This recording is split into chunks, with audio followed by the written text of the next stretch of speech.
Coedwig ydy Coed y Brenin wedi ei leoli rhwng Dolgella a thraws Mynydd, ym Mharc Cenedlaethol Eryri. Mae'n le poblogaidd iawn ar gyfer bob math o weithgareddau awyr agored, a mi yda ni wedi dod yma efo criw i fwynhau rhai o'r pethau hynny.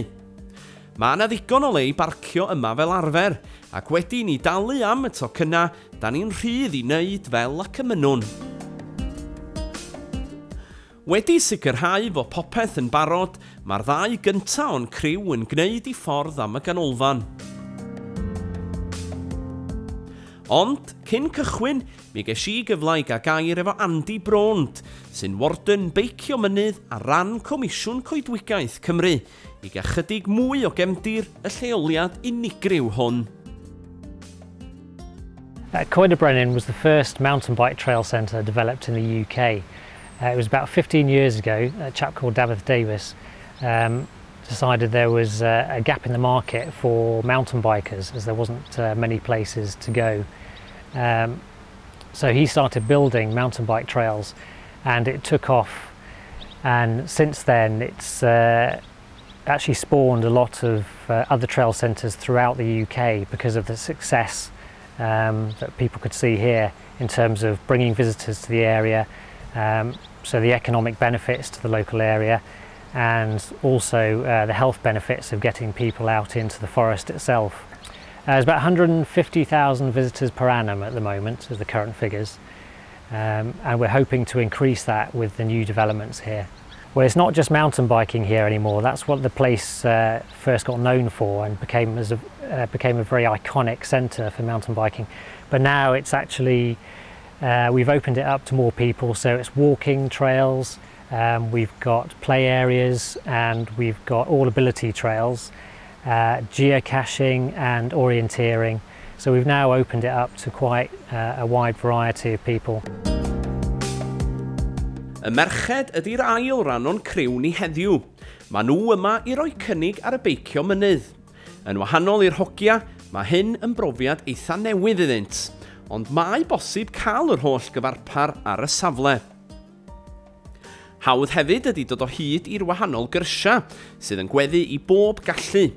Gyda arwyddion clir ym mhobman, gallwch gynllunio eich taith yn hawdd o flaen llaw. Yr ardal llogi beics ydy'r lle nesaf i'r merched, ond wrth gwrs mae yna siop i weld yn gyntaf. Os fyddwch yn dod â beic eich hun neu yn penderfynu benthyg un am y diwrnod, mae yna bob math o gyfarpar ar gael. Felly, os fydd digwydd i chi anghofio unrhyw beth, bydd y staff cyfeillgar yno i'ch helpu.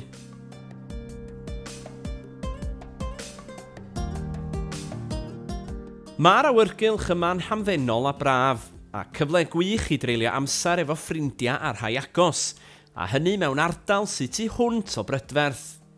Gallwch hyd yn oed dod ar ci efo chi. Mae yna groeso i'r teulu cyfan.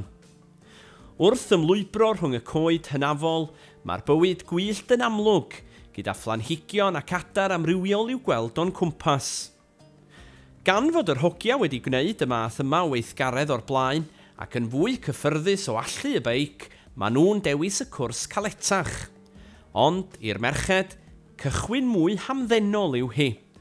Dyna un o'r pethau gorau am Coed y Brenin, y ffaith fod yma ganolfan sy'n addas i bawb, o'r beiciwr cychwynnol i'r unigolion mwy medrus. Mae un peth yn bendant, y bydd pawb yn cael blas ar antur yn ystod ei hymweliad. Hwn di'r tro cyntaf i fi ddod yma heddiw yma, a dwi wir wedi mwynhau. Ni'n reit nerfus i ddechrau dod ar beic ys o'n i'n ogan fach, ond oedd y reit hawdd wedi dechrau mynd am arfer yn y maes parcio yna, oedd o'n hawdd ydyn. Mae yna dipyn o amrywiaeth o gyrsiau gwahanol a addas ar gyfer unrhyw oedran i blant i bobl hyn. Dwi yma heddiw heb beics, a mae'n handi achos ni'n gallu cael beics bob math o bethau yn y siopa. A mae'n handi wedyn offa ni wedyn ddim gorau cario dim byd yma, gael yr offer i gyd yma. A dwi'n just reidio mwynhau'n hynna'n allan yma, o'r cyrsiau gwahanol.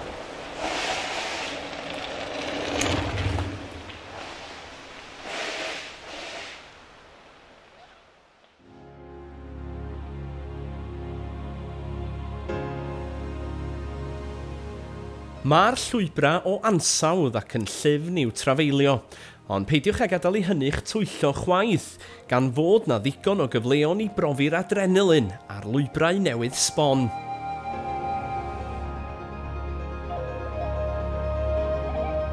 Mae'n olygfa rhyfeddol wrth i'r beics ymlwybro am waelod y goedwig yn un rhes.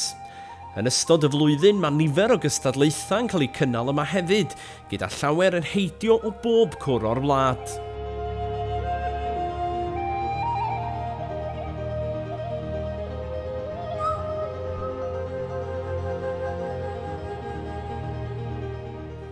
Be bynnag ydy'r tywydd, mae'r llwybrau o dan y coed yn eitha cysgodol, felly mae'n weithgaredd i unrhyw adeg o'r flwyddyn.